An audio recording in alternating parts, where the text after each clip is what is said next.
You wouldn't say. Okay.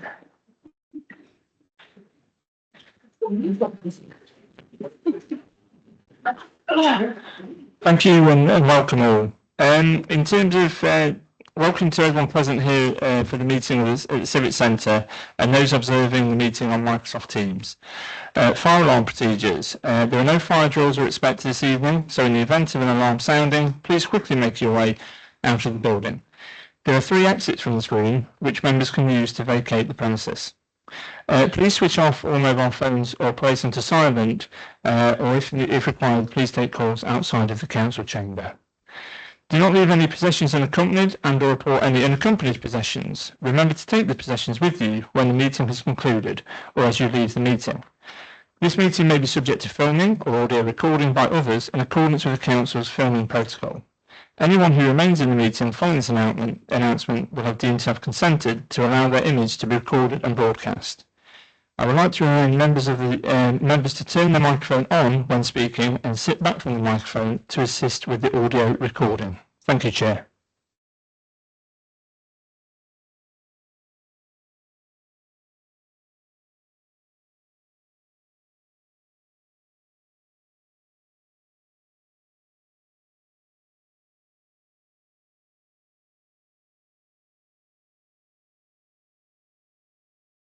Thank you. Item 1 is apologies for absence. Are there any apologies for absence? Yes, Chair. We have apologies from Councillors Clay, Stendhal, Beaches, Mackenzie, Richardson, Metcalfe and Inkle. And we're also aware that Councillor Mick Barton is due to arrive but is running late. Okay, I've done it. Sorry, Chair. Councillor Moxon. Councillor Anderson's also stuck in traffic and she's going to be late. Item 2 is declarations of interest. Are there any declarations of interest?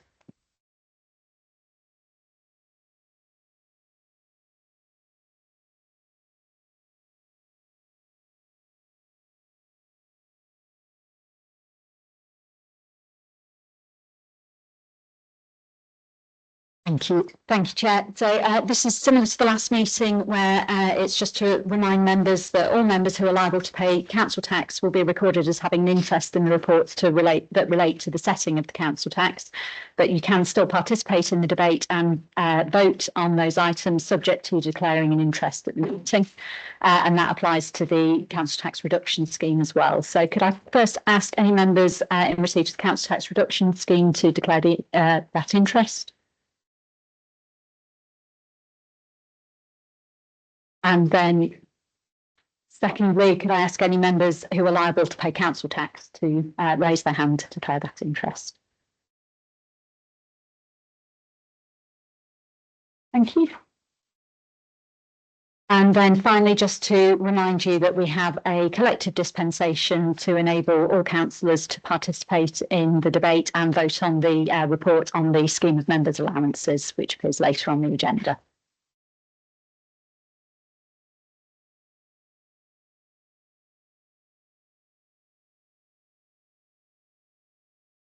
Thank you.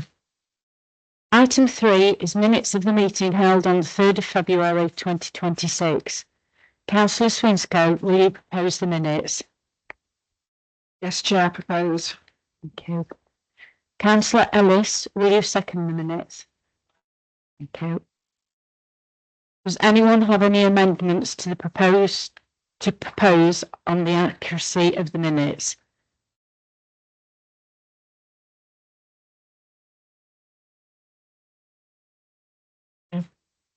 We will now put the minutes to a vote by a show of hands. All those in favour?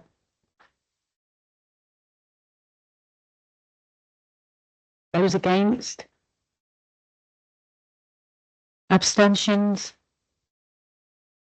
Thank you. The minutes are approved. Item 4, receipt of correspondence laid before Council by the Chair of the Council's elected Mayor, members of the Executive or Head of Paid Services. Item 4 is a receipt of correspondence. Has there been any correspondence? Yes, Chair. I would like to bring to the attention of Council that on the 5th of February, the authority were in receipt of a letter from Alison McGovern, the Member of Parliament, who announced the commencement of the consultation for local government reorganisation within Nottinghamshire.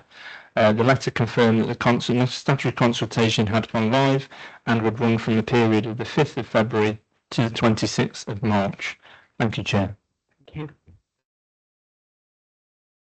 Item 5 is advanced questions from the members of the public. Are there any questions from the public? There are none, Chair.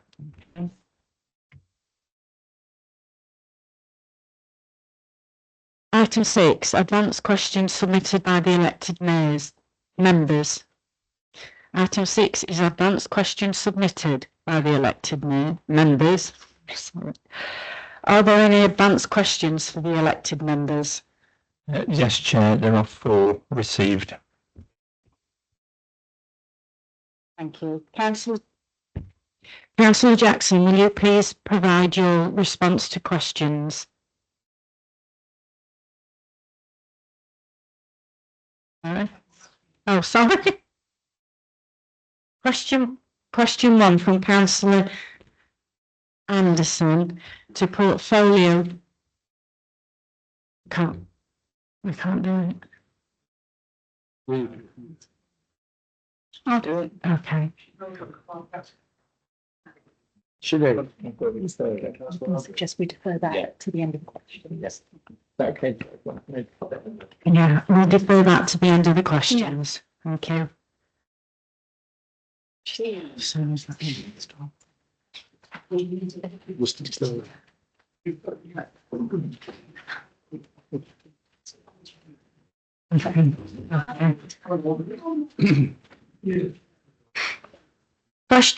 Question 2. Question from Councillor Landry to portfolio holder for environment and leisure. The 2025 report by the organisation Keep Britain Tidy found that 94% of places where people live are littered and the most deprived areas are the worst affected. The survey also found that 81% of people are angry and frustrated by the sight of litter in their environment, and that litter on streets negatively impacts people's sense of safety, health and well-being. And I should say as well that I found that echoed in my conversations with constituents quite on a regular basis. In 2017, the last Conservative government introduced regulations to increase fixed penalty fines for littering and to make it easier to issue fines for littering from vehicles. In view of this, can the portfolio holder advise how much the council is spending annually on cleaning up litter and fly tip waste, and how many fines have been issued in the past 12 months, and what is the value of those fines? Thank you.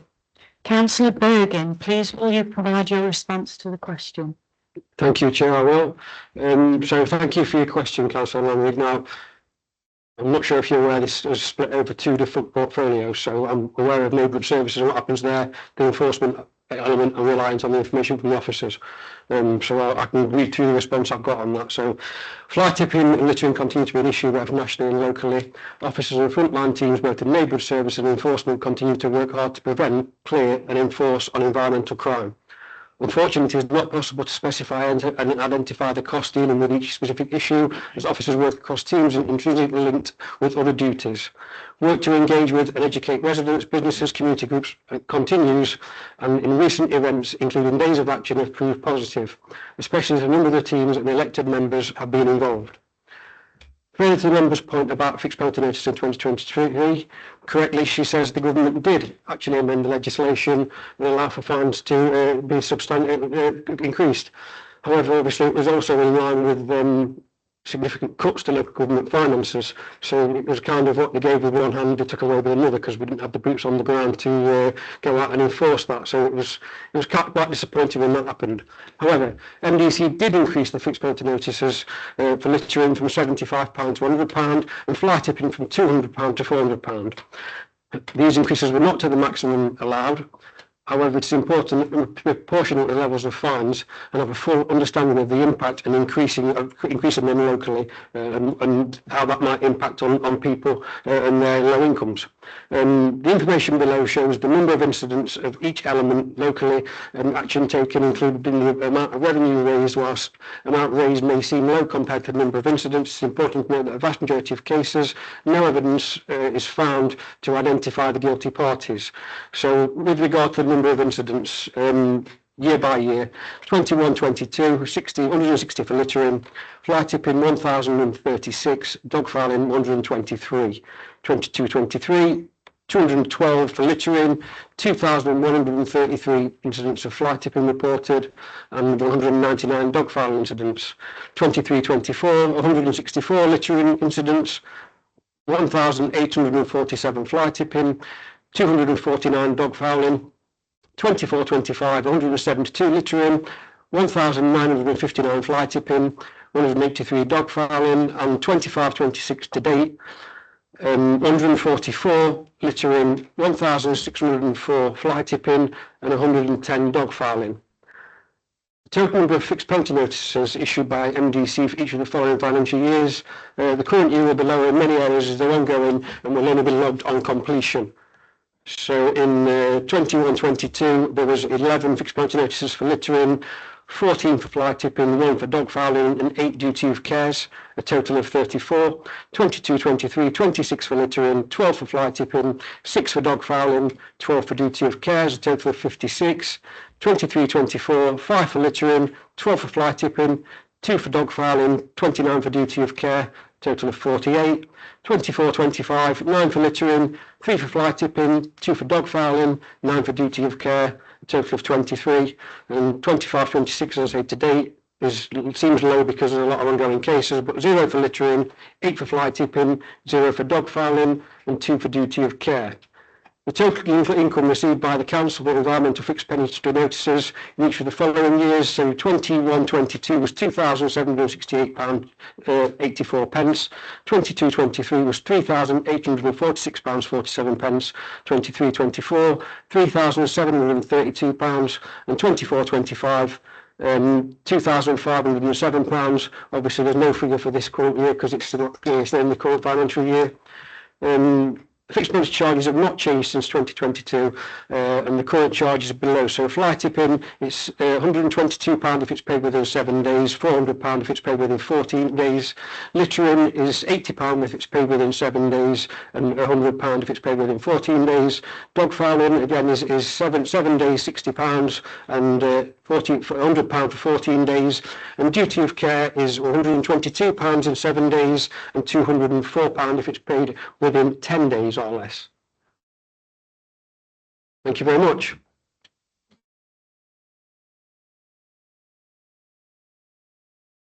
Thank you.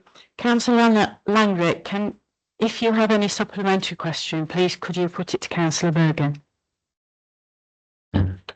So thanks for the information. I think obviously the figures have trotted through so quickly and I've not been able to get a sense of whether we're increasing the amount of issue, the fines that we're issuing, taking into account the pressure on resources.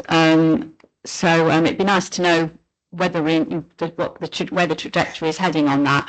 I did read in the news this week that I think fly tipping is actually increased by 10% nationally. So it'd be nice if we could do enforcement at the same sort of rate, I guess. So my question was, the Keep Britain Tidy report found that whilst the majority of the public believe there should be more funding to tackle the issue of littering, 96% of people support prevention measures, in other words, turning the tap off rather than simply clearing up the problem. This suggests that the public would like to see a proactive approach to prevention. So in view of this, does the council have a litter reduction strategy? Councillor Bergen, please would you provide a response to the supplementary question? Thank you, Chair. So I appreciate I didn't go through the figures quite quick, Councillor Langrick. Obviously, I've got to read them out as they're in front of me. But fly tipping, for instance, has reduced by over 500 cases between 22 to 23 locally in Mansfield. Littering has also reduced by just over 30 cases Dog filing is reduced by 89 cases. So there does seem to be a reduction. So we do seem to be seeing some positive ways forward, or we get a reduction in reporting it, obviously, then we can know what's reported. So it does seem like the measures we've got in place do seem to be working. With regard to any additional enforcement measures, as I said at the beginning, that's not something I can comment on. Enforcement's not part of my portfolio. I'm sure the portfolio orders responsible might be able to get an answer for you on any strategy that they're working on with the officers, but unfortunately I can't provide you with that. Thank you.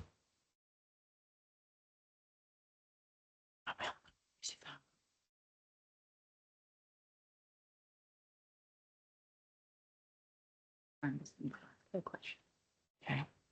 Councillor Anderson, to the portfolio holder for Wellbeing, Health and Safety Communities, Councillor Jackson. Could you ask your question, please?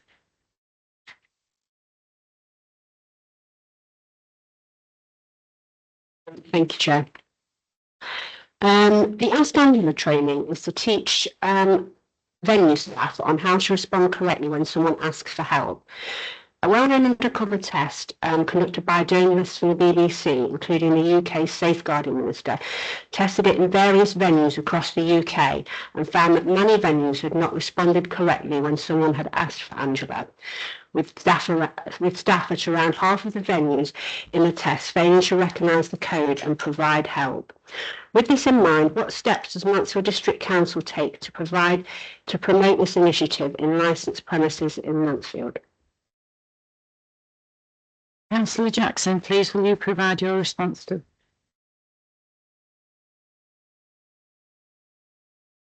I'm on. Thank you for your question. There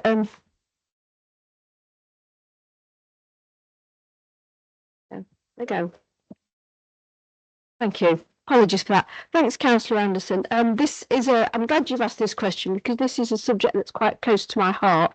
Having worked with vulnerable communities and particularly women throughout quite a lot of my career, it's something that I'm quite passionate about, and I believe it's something that you're quite passionate about too, because I think you presented at Health and Wellbeing Board something along these lines at one point. So it's really nice to be able to respond and talk to members about what the council are doing. Mansfield Council is committed to championing the Ask for Angela initiative, and that's across the whole district. Some of the things that we are doing to raise awareness is we share resources with local venues, and we encourage businesses to adopt the initiative as part of their safeguarding approach. This support plays a key role in ensuring that people know help is available if they feel unsafe or uncomfortable.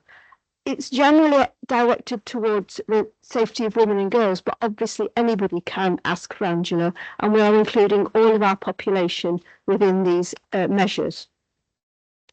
In addition to promoting the actual campaign, the council continues to prioritise safeguarding training for its own staff and for partners. In addition to that, there are safeguarding champions among the members. I myself am a safeguarding champion, as is Councillor Stendhal. So if members feel they need any direction, not necessarily advice, but direction, you can come to us and we'll point you in the right direction. So I think that's important to mention. By strengthening knowledge and confidence around identifying and responding to concerns, we can create a more proactive and supportive community. The combination of awareness raising and robust training should ensure that the Ask for Angela message is backed by practical action. I also would like to mention that Ask for Angela was central to the recent Safer Streets initiative, which we delivered in Mansfield Town Centre in 24-25, which some of you will remember. In delivering this project, there was a strong focus on improving feelings of safety and addressing violence against women and girls. An outcome of this project was the installation of additional CCTV infrastructure, and there were 2 refuge points on 2 of the cameras in the town centre.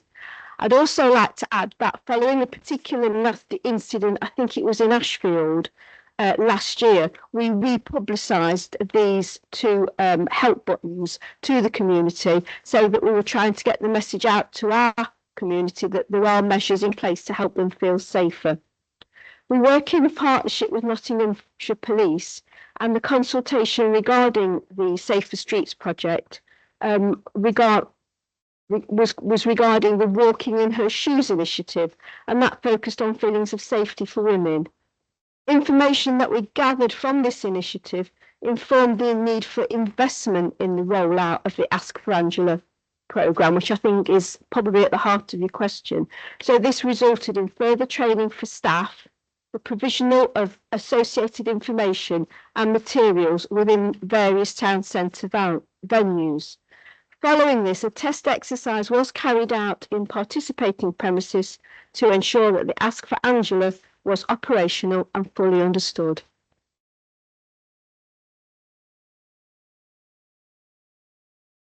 Councillor Anderson, if you have a supplementary question, could you please put it to Councillor Jackson? Chair, and thank you, Councillor Jackson, for your very comprehensive response on that first question. I'd just like to ask you as a supplementary, how many incidents are you aware of that have been reported using the Ask Angela scheme, and can there be any lessons learnt from the results of this? I'm afraid I don't have that information, and I'm not sure if it's something that the council hold, but I will make inquiries and I will provide you with a written response on that subject. Thank you, Councillor Jackson. Thank you.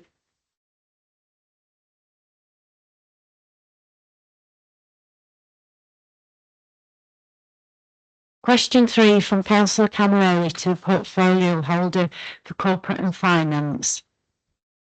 Yes. Can the Cabinet member clarify Mansfield District Council's current position on working from home? Recently, Nottinghamshire County Council has revised its earlier stance on home working and confirmed that its current arrangements at County Hall will remain in place. In light of this change of position at the county level, will the Cabinet member confirm whether Mansfield District Council intends to maintain its current hybrid working arrangements, or whether there are any plans to review or amend the policy? Councillor Whitby, please will you provide your response to the question? Yes, thank you, Chair, and thank you, Councillor Camilleri. This council operates a structured hybrid working policy which requires a minimum of 2 days per week in the office for roles that can be delivered in an agile way. The guiding principle is business need. Where there's a greater physical presence required, that expectation is clear and applied accordingly. It is worth noting that Mansfield District Council was operating a flexible and home working arrangement well before the pandemic. Because of that, when the wider shift was required at pace, we were able to adapt quickly and continue delivering services without disruption. That was not improvised policy, that was as a result of forward thinking and modern working practices already being embedded within the organisation. As portfolio holder, I've consistently supported agile and hybrid working where it improves productivity and outcomes. I've personally worked with modern flexible working practices for over 15 years, and I understand both the benefits and the disciplines required to make them successful. This is not about staff working less, it's about working smarter, using technology effectively and focusing on outputs rather than simply location. Our position has therefore been consistent and considered. It is based on service delivery, productivity and value for money, not on political headlines or short-term positioning. Hybrid working has helped us recruit and retain staff in a competitive labour market, making effective use of our office estate and reducing unnecessary commuting whilst maintaining clear accountability and performance standards. I note that other authorities have recently clarified or revised their stance. That is, of course, for them to determine. However, staff, residents and partners do not benefit from policies that are announced, withdrawn or reshaped in quick succession. Good governance requires clarity, stability and evidence-led decision-making. There are no current plans to amend our current arrangements. As with all policies, we will continue to review them in line with the organisational need and performance, but we will do so in a measured and responsible way. Thank you. Councillor Camilleri, if you have any supplementary question, please. You answer very good. I just want to know, can the Cabinet member provide evidence that the Council's hybrid working model is delivering effective service provision, maintaining appropriate staff accountability and providing value for money to local taxpayers? And can he confirm whether the evidence will ever be made available to the members? That's a fair enough question. Yeah, that's fine.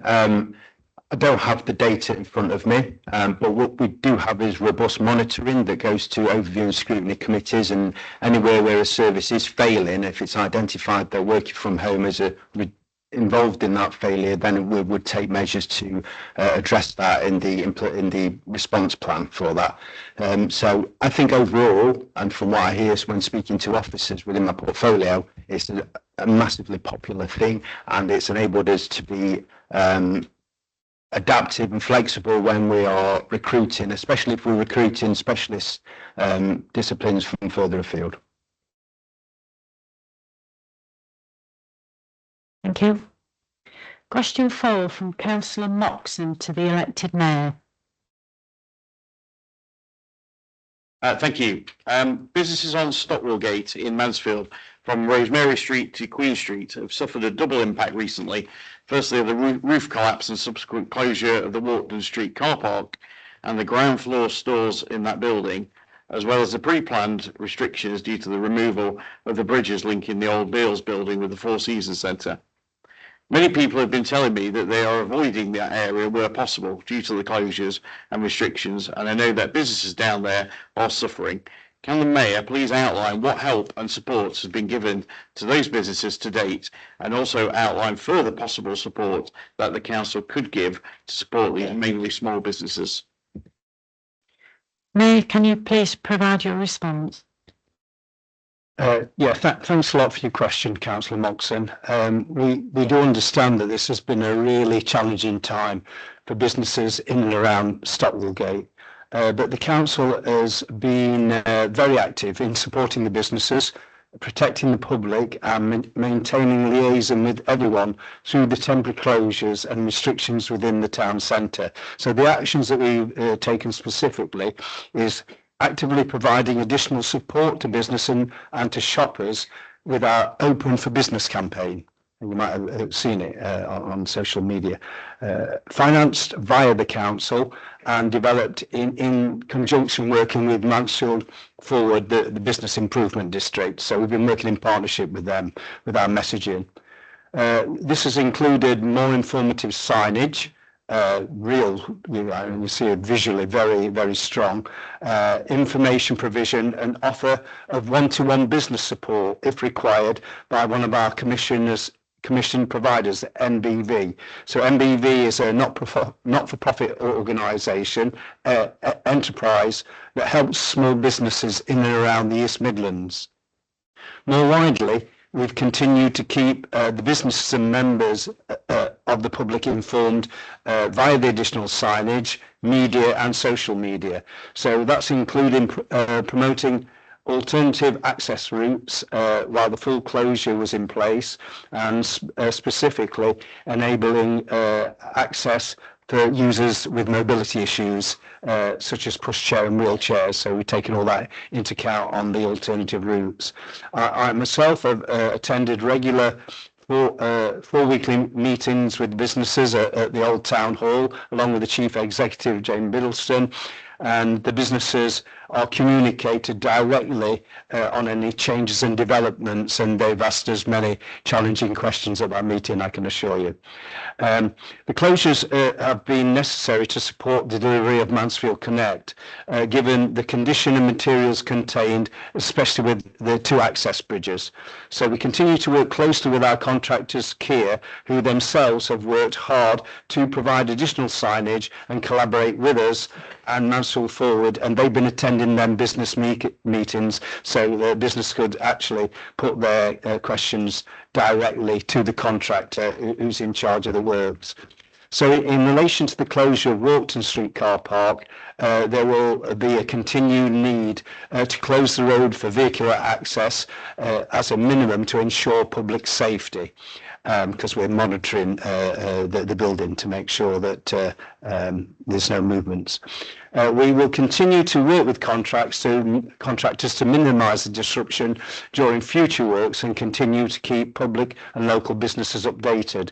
The signed diversions to and from Stockwell Gate have included requested work by VIA to replace long missing lighting. So we have tried to improve some of the situation with regard to some maybe highway maintenance lighting that previously wasn't working in and around Quaker Way.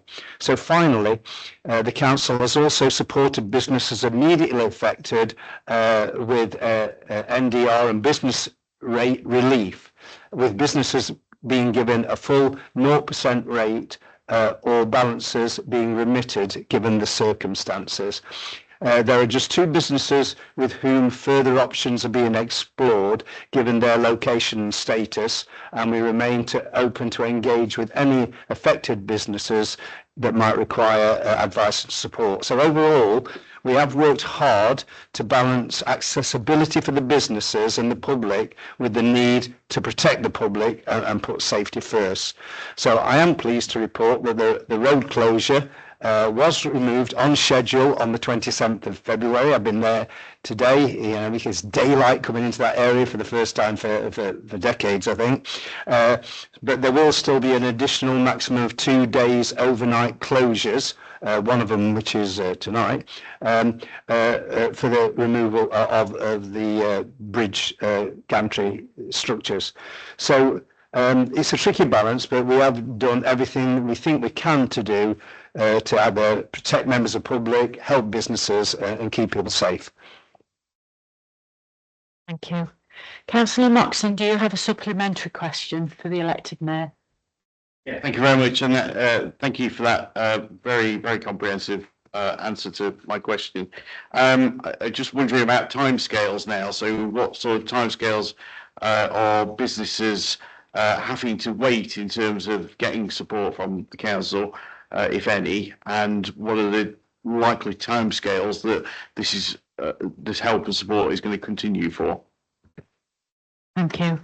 Elected Mayor, please provide your response to the supplementary. Yes.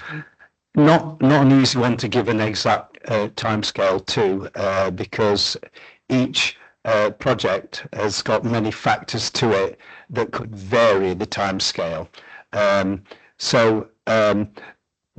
The thing is about keeping people informed in an open and transparent way, and our commitment has been as soon as we know something for sure, we will share it with the businesses and also the public.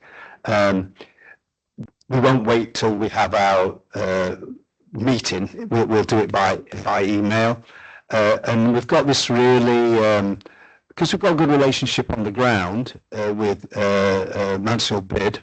And that relationship his team has with the shopkeepers, we get information and feedback very quickly. But also the contractor again has developed a really good relationship. So I know it's not a very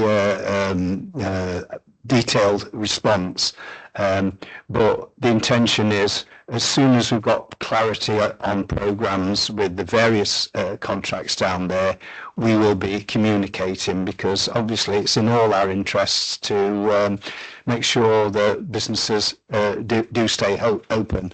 But on the other side of things, it's almost impossible when this is the biggest regeneration scheme that we've seen in our generation, the Bills project, and then obviously we've got the marketplace, and we want to make these improvements. We want to make our town better, but it's really tricky in that interim period to make sure that we support businesses during that time.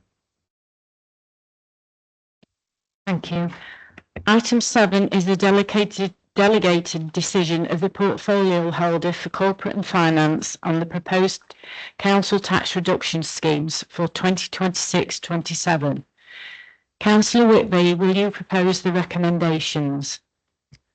Yes, thank you, Chair. This report asks Council to approve the Council Tax Reduction Scheme for 2026-2027. We are required each year to formally consider whether to revise or replace the scheme and to approve it by 11th of March. This year, no changes are proposed beyond the standard uprating provisions. The scheme continues to support residents on low incomes through a means-tested reduction in their council tax. Pensioners remained protected under the national regulations, and any local discretion applying only to working age claimants. Officers have reviewed the scheme and are satisfied that it continues to meet the needs of our community and our statutory duties. Members should also be aware that as we move towards local government reorganisation, there are ongoing officer level discussions across the area about potential future harmonisation of council tax reduction schemes. Those conversations are at an early stage and do not affect the scheme before you tonight, but it's important that we are preparing responsibly for transition. The report also proposes a continuation of the £20,000 hardship fund for 26-27, providing short-term discretionary support for residents facing exceptional financial difficulty. In summary, this maintains stability for residents whilst ensuring we are thinking ahead. I therefore move the recommendations in section 2, paragraph 1 and 2 be approved. Thank you, Chair.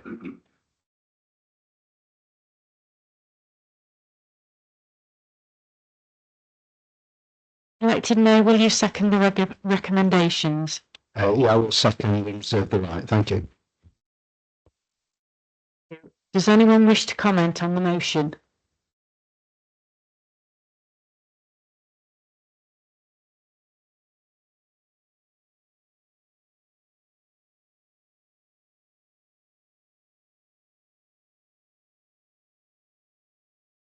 Elected Mayor, do you wish to exercise your reserved right to speak?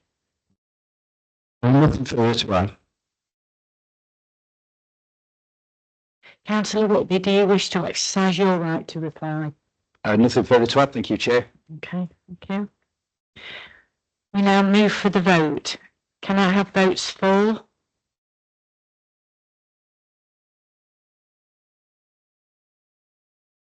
Votes against? Abstentions? Thank you. The motion is carried.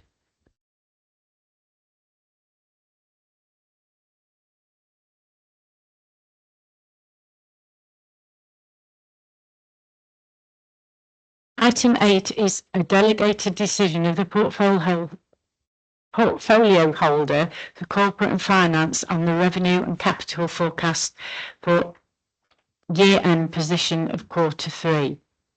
Councillor Whitby, will you propose the recommendations?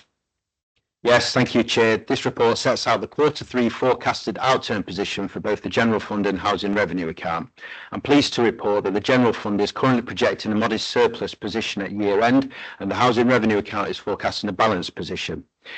In the current financial climate, that reflects careful monitoring, early identification of pressures and disciplined budget management across the organisation.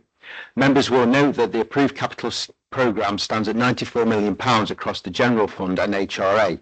This is a significant figure and it reflects the scale of our ambition, particularly around housing, regeneration, infrastructure investment across the district. However, it is important to be clear that this programme is not static. Officers are keeping deliverability, capacity and funding under constant review. And as we move towards local government reorganisation, it's entirely appropriate that we take a pragmatic view about what realistically can be achieved and how schemes are prioritised. Where reprofiling or adjustments are sensible, that will happen. Ambition must always sit alongside affordability and deliverability. Overall, the report demonstrates the revenue budgets remain under clear control and the HRA remains stable and that capital investments continue to be actively managed rather than simply assumed. I therefore move that recommendations 2.1, 2.2 and 2.3 as set out in the report be approved by Council. Thank you, Chair. Thank you. Elected Mayor, will you second the recommendations? Yes, I'll second and reserve the right. Does anyone wish to comment on the motion?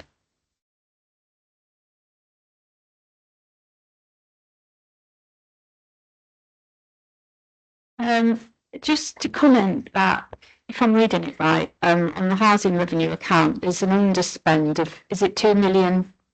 I think I'm reading it right.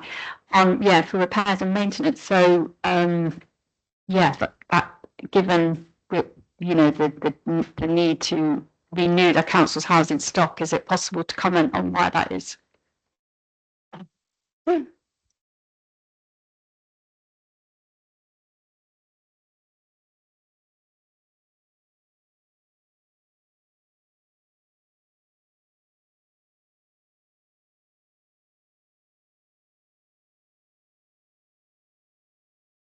Thank you for your comment. Does anybody else wish to speak?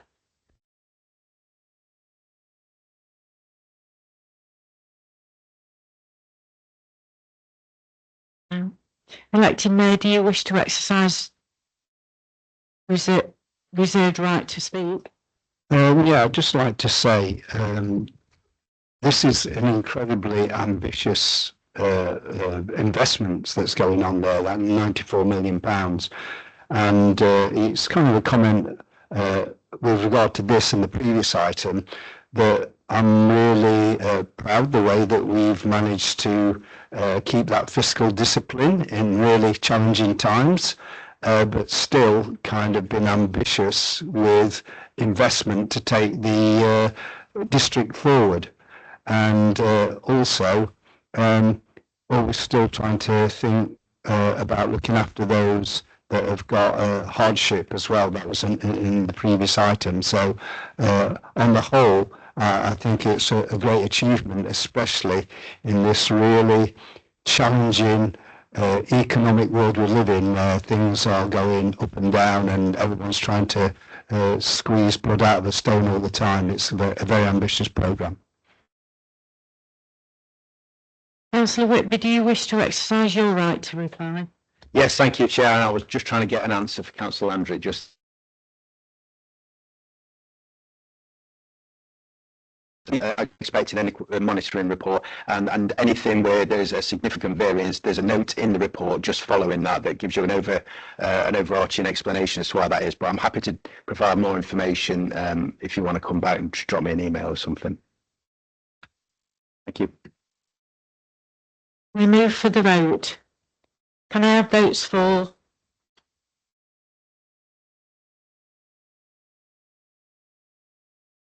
Votes against? Abstentions? The motion is carried.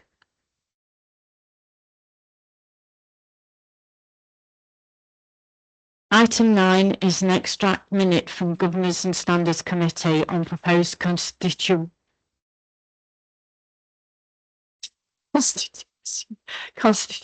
amendments.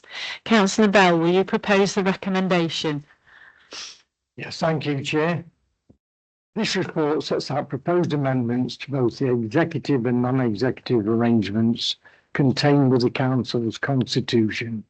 The proposed amendments have been discussed by members at a meeting of the Constitutional Working Group and were approved by the recommendations at the meeting of the Governance and Standards Committee held on the 25th of February.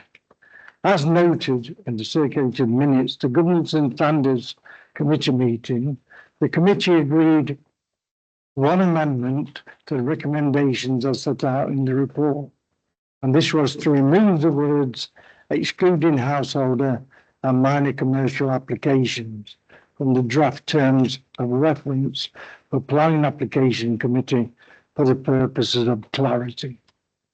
The proposed changes include the adoption of revised codes of conduct for both members and officers, changes to the threshold at which the decision is considered a key decision, changes to the terms of reference of some committees, changes to the deadlines for the submission of members and public questions to the Council. The Mayor has confirmed he is content with the proposed amendments to executive arrangements, and Council is asked to approve the Council amendments to the Constitution to reflect this, as well as approving the amendments to the non-executive arrangements. I therefore propose that the recommended amendments as set out in the report and minutes of the Governance and Standards Committee are approved. Councillor Hartshaw, will you second the recommendations? Do you want to reserve the right to speak? Does anyone wish to comment on the motion? Councillor Henshaw. Thanks, Chair, for bringing me in. Yeah, I was one of the few councillors in this room that was around when the original constitution was inaugurated. I'd just like to thank Councillor Bell and his committee for the work that they've done in making sure that this document is a live document, ongoing document, and a document that is looked at regularly so that it meets our requirements. And I just pass my thanks on to his committee. Thank you, Chair. Councillor Wright.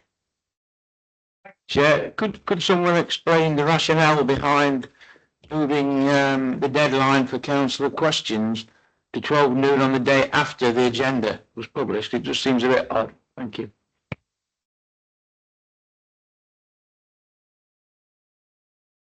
You can answer it now. Can get my microphone to work, I can provide some of that. So that was a suggestion that came from the Constitution Working Group. So there, in the Constitution as it's written at the moment, there's a bit of potential for discrepancy in how the deadlines are interpreted because it will use different wording. So the original proposal to the working group was that we just standardise the wording to make it all the same for motions, public questions and questions from members. What the Constitution Working Group felt was that for questions, it would be helpful if members and members of the public could see what business was on the agenda prior to submitting the questions to help guide the questions that they might want to submit. So I imagine the questions will be circulated. Councillor Wright, already spoken. Very much. I just wanted to pass on my thanks to Councillor Bell and everyone else that was on the Constitution Working Group. I think there were some very sensible conversations. I think what we ended up with was practical solutions to some issues that were brought up on the night. With reference to the question that Councillor Wright has just asked, I think it was me that actually put forward that suggestion. I felt that there were chances that you could have put forward a question to something that was potentially then already going to be on the agenda for the meeting, and so you could potentially look a bit daft because when it goes out to the general public, why is such and such asking a question on this when it's been brought up anyway? And vice versa, there might be something where you have where you think there's some important issues happening, and that's bound to be on the agenda. I won't bother asking that question, and then you subsequently find out it's not on the agenda. So that was the reason why, and I believe that the monitoring officer went off, made sure that the officers were able to get an answer to everything on that in enough time, and that's why we said so. It's only basically it's 24 hours of extra time effectively to be able to just potentially put in that last minute question that might have either you've thought should have gone in or to withdraw a question that shouldn't have gone in. Councillor Hartshorn, do you wish to exercise your right to speak? Yes, thank you. I'd just like to add thanks to all the committee members that took part in this. I can say over the previous year, it's been a pleasure to work in that committee because every councillor in that committee is respectful to each other. And I just wanted to mention that tonight as well. So thank you, everybody.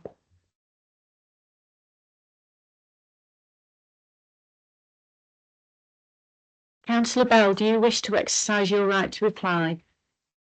Thank you, Chair. Yes, I just want to say thank you to Councillor Paul and Shaw, and thank you to Nigel. Much appreciated. We do work very hard in our committee, as Sharon has said. And I thank you, Nancy, for bringing this forward. Thank you, Chair. Thank you. We move to the vote. Can I have the votes for? Votes against? Abstentions? Thank you. The motion is carried.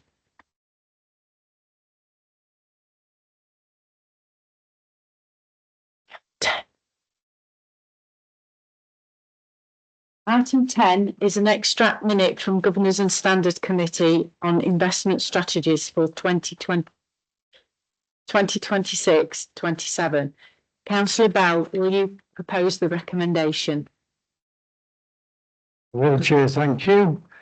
Investment Strategies 26-27. This report details the Council's investment strategies for 26-27, which the Council is required to produce under statutory guidance in relation to investment and borrowing activities, including the Treasury Management Strategy 26-27, 28-29, the Minimum Revenue Provision and NRP Strategy 26-27, the Capital Strategy 26-27, the 2046-27, the Asset Investment Strategy 26-27, the Commercial Property Investment Strategy 26-27, the Service Investment Strategy 26-27, the strategies were endorsed for approval at the Council by the Governance and Standards Committee on the 25th of 26.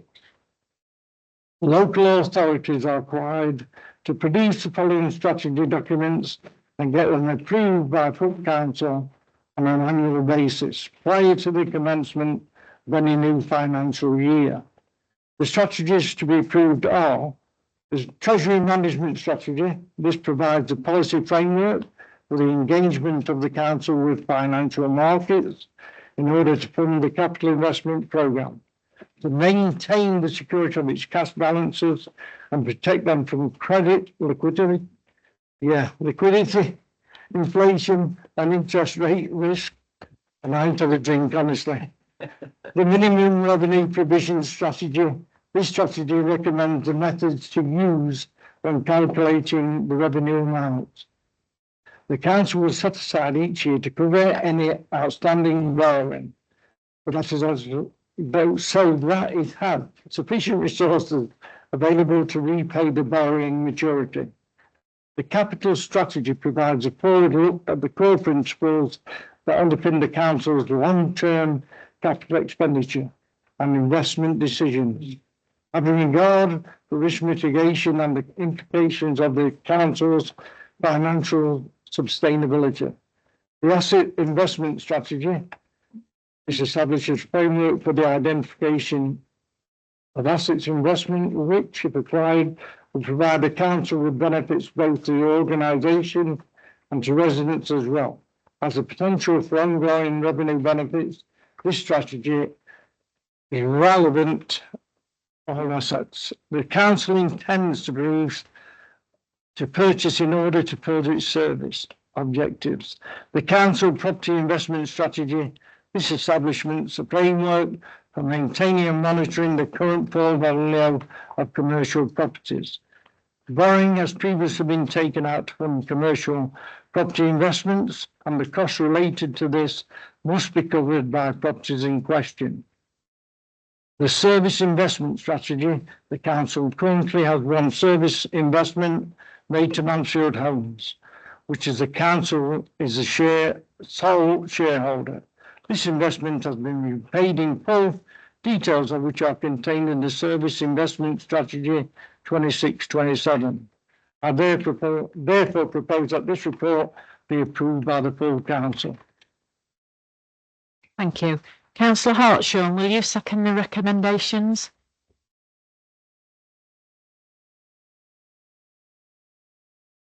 Does anyone wish to comment on the motion?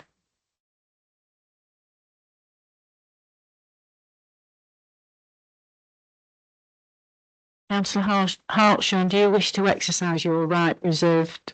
That's not right. Yes, reserved right to speak. Councillor Bell, do you wish to exercise your right to reply? Thank you, Chair. I just want to say thank you very much to all the committee and all the officers that do the due diligence work. It's much appreciated and it gives us something to talk about. Thank you very much. Thank you. We now move for the vote. Can I have votes for? Votes against? Abstentions? Thank you. The motion is carried. Item 11 is the report on the local authorities members allowance, England, regulations 2003 and members scheme of allowances 2026 to 2027. James, please will you present your report? Thank you very much, Chair. Taking the report as read, but just for members' awareness, the report's contained within pages 133 to 141, inclusive of the supporting appendices. This report relates to the Local Authorities Members Allowance Regulation 2003 and the Member Scheme of Allowances for the year 26-27. The purpose of the report is to inform members of the legislation regarding members' allowances and to make the Council Scheme of Allowance effective from the 1st of April 2026. I would draw to attention paragraph 4.4, on page 134 in the report, which provides confirmation that Council approved in March of 2023 that for the next 4 years the basic allowance, special responsibilities and co-optees allowance would be indexed to the headline figure of the National Local Government Pay Settlement, also known as NJC, which was 3.2%. So based on that, that would mean that for 26-27 would be the 4th year of the decision previously supported at Council in March of 23. So the recommendation for Council is that this scheme of allowance and other payments and reimbursements of expenses effective from 1st of April 2026 at Appendix 1 be approved. Thank you, Chair.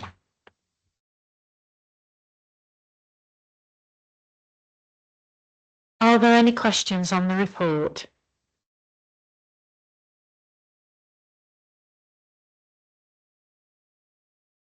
Elected Mayor, will you propose the recommendations? Yes, I'll propose them. Thank you. Councillor Whitby, will you second the recommendations? I will second them and reserve the right. Does anyone wish to comment on the motion?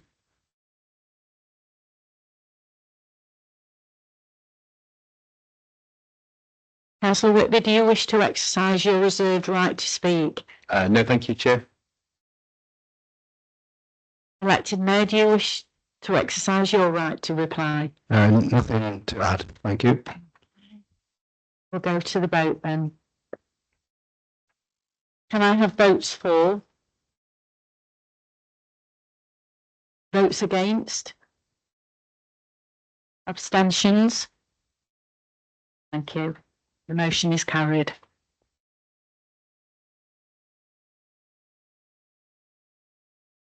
Item 12 is a report on the pay policy for 2026 to 2027. James, please will you present your report? Thank you, Chair. Once again, for clarity of Council, the report is contained on pages 143 to 163 in your packs. The purpose of this report is under section 38(1) of the Localism Act 2011 requires local authorities to publish a pay policy statement by the 31st of March each year. This report presents the Mansfield District Council pay policy statement for agreement of 26-27. It's supported by an Appendix 1, which contains a full pay policy statement. I would note that for me, in terms of this statement, it isn't just a statutory requirement, but it's a vital tool of maintaining public trust and transparency around the salary bandings within the local authority and how we operate, and ensures fairness and pay equity under a process of democratic accountability as well. The recommendation for Council, therefore, is that the recommendation be that the policy pay statement for 26-27 be approved. Thank you, Chair. Thank you. Are there any questions on the report? Elected Mayor, will you propose the recommendations? Yes, I'll propose them. Thank you. Councillor Whitby, will you second the recommendations? I'll second and reserve the right. Thank you, Chair. Thank you. Does anyone wish to make comment on the motions?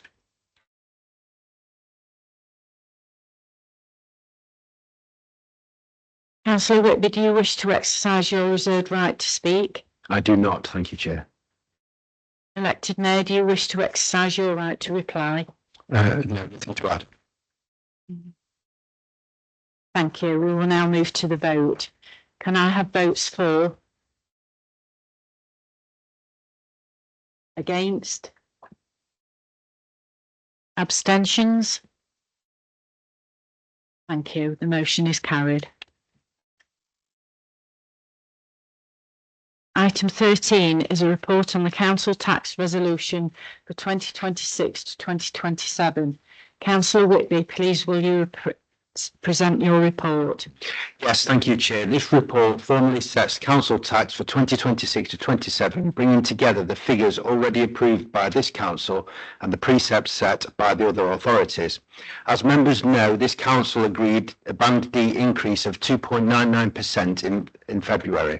In cash terms, that is an increase of £6.18 per year on the district council element, taking that proportion of the overall council tax to £212.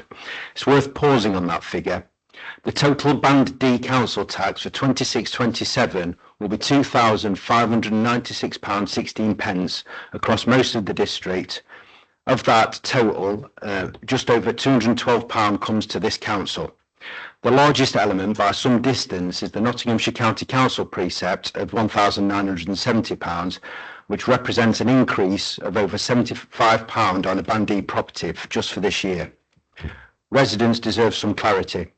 Last month, some members opposite voted against the council's budget, which proposed a modest £6 annual increase in the district's element of the council tax. Yet, at County Hall, those same members proudly supported a £75 increase in the county council precept. That's not a matter of rhetoric, it's a matter of fact, and the facts are important. This resolution tonight fulfils our statutory duty to set council tax by the 11th of March, consolidating all precepts into one figure. But it also makes very clear that the relative scale in each authority's decision and what that means in real terms for Mansfield residents. I therefore move that the resolution as set out in Appendix A be approved by full council.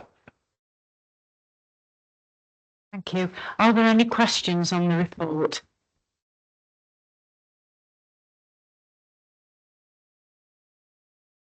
Thank you. Councillor Whitby, will you propose the recommendations?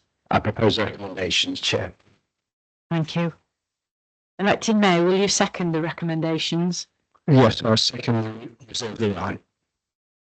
Does anyone wish to comment on the motion?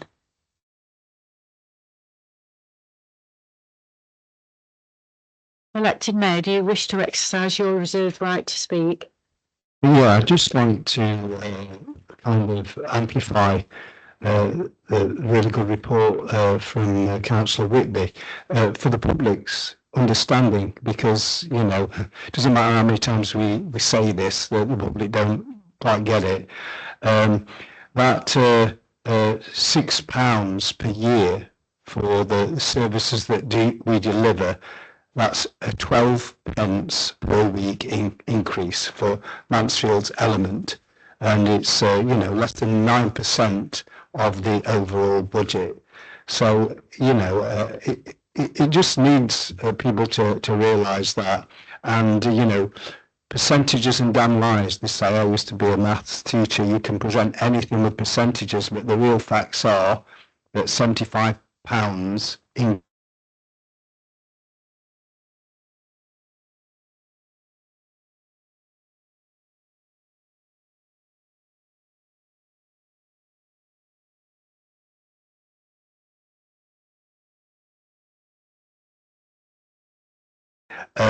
help the finances in the long run. You know, we can make the situation worse. So you know, it's hard to continue to deliver that programme that we've spoken about and protect services, but it's very modest, the increase from the Mansfield Council element to achieve those. Thank you. Thank you. Councillor Whitby, do you wish to exercise your right to reply? Nothing further to add, thank you, Chair. Thank you.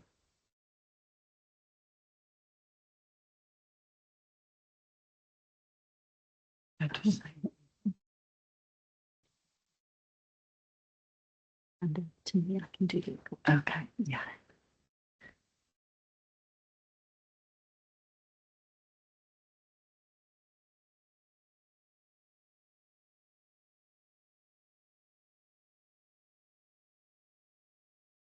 The report will be taken by recorded vote, so I'll hand over to Nancy. Thank you, Chair. So, similar to the previous meetings, where we've had several recorded votes, this one is another one where we are required to take the vote by means of a recorded vote. So I'll read everyone's name out in alphabetical order. If you could advise if you're voting for, against, or if you're abstaining from the motions. So we'll start with the Mayor, please. For. Councillor Ebbs? For. Councillor Anderson? For. Councillor Answer? For. Councillor Barton? For. Councillor Bell? For. Councillor Bergin? Councillor Callaghan? Councillor Camilleri? For. Councillor Clay is absent. Councillor Cole? For. Councillor Coxhead? For. Councillor Denness? Councillor Ellis? Councillor Garner? Councillor Hammersley? Councillor Hartshorn? Councillor Henshaw? Councillor Lynn Henshaw. Councillor Paul Henshaw? Councillor Hughes? Councillor Jackson? Councillor Langrick? Councillor Metcalfe? Absent, thank you. Councillor Moxon? Councillor North? Councillor Richardson? Absent as well, thank you. Councillor Stendhal's also absent. Councillor Stevenson? Councillor Swinscoe? For. Councillor Tempest Mitchell? Councillor Walker? Councillor Wetton? For. Councillor Whitby? For. And Councillor Wright. Thank you. I will just quickly, well, it's unanimous, so I won't do the maths, but it's unanimous. Thank you. The motion is carried.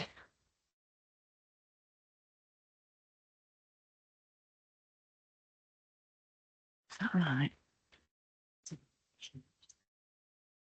Item 14 is motions. Are there any motions for today's meetings? There is one, Chair.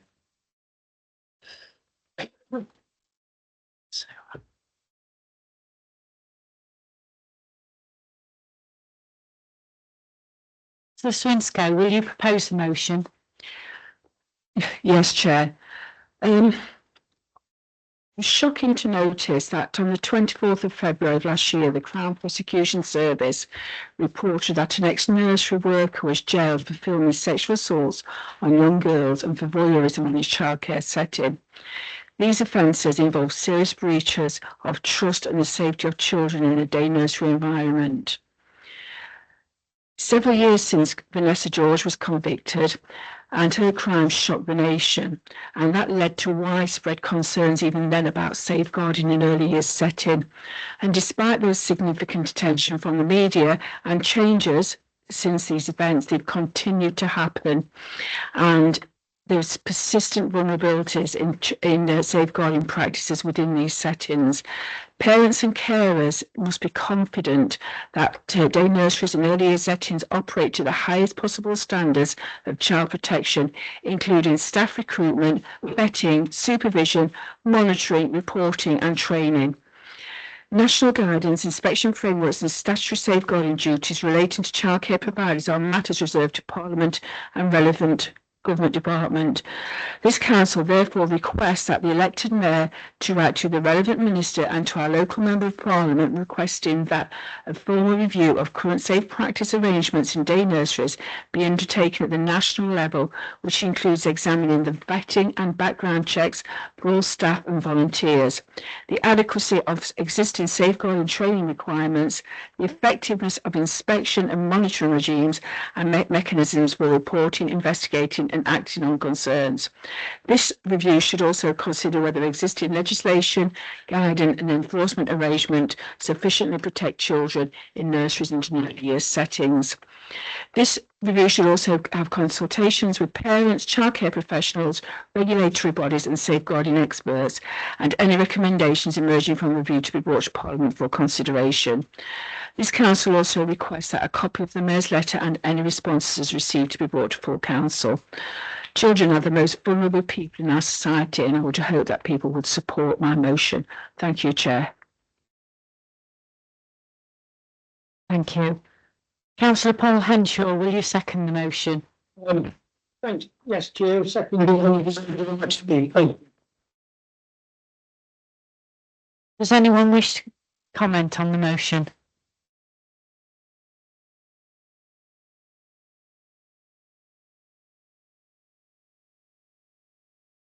Councillor Henshaw's reserved right to speak. Thanks, Chair. I just want to make a couple of points. I know this issue's very at the heart of Councillor Swinscoe's professional work and the things that she does in her full-time job. I'm glad that there is unanimity in the council to ask for the things outlined in the motion. I think it's a question that we in these situations we've got to be always vigilant and making sure that processes are reviewed. So with that, Chair, thanks to everybody for supporting the motion. Thank you. Councillor Swinscoe, do you wish to exercise your right to reply? Thank you, Chair. I just want to say that there's nothing has been arisen in Mansfield or anything, but obviously something could happen anywhere. Thank you.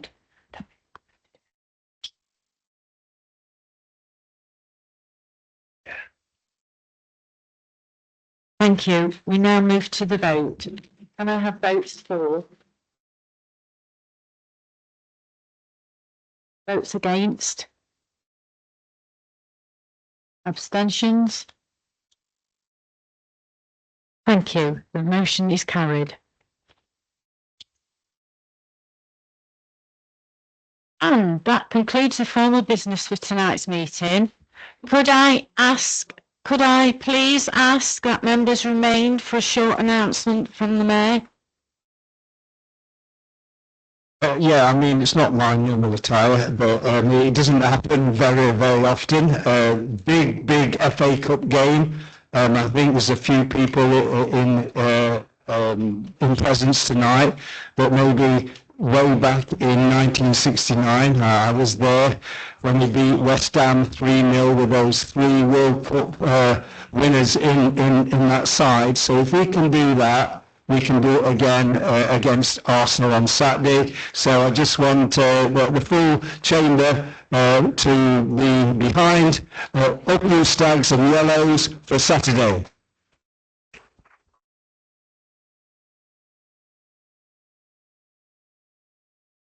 Thank you, everybody, but could you please sign the book before you leave? Thank you.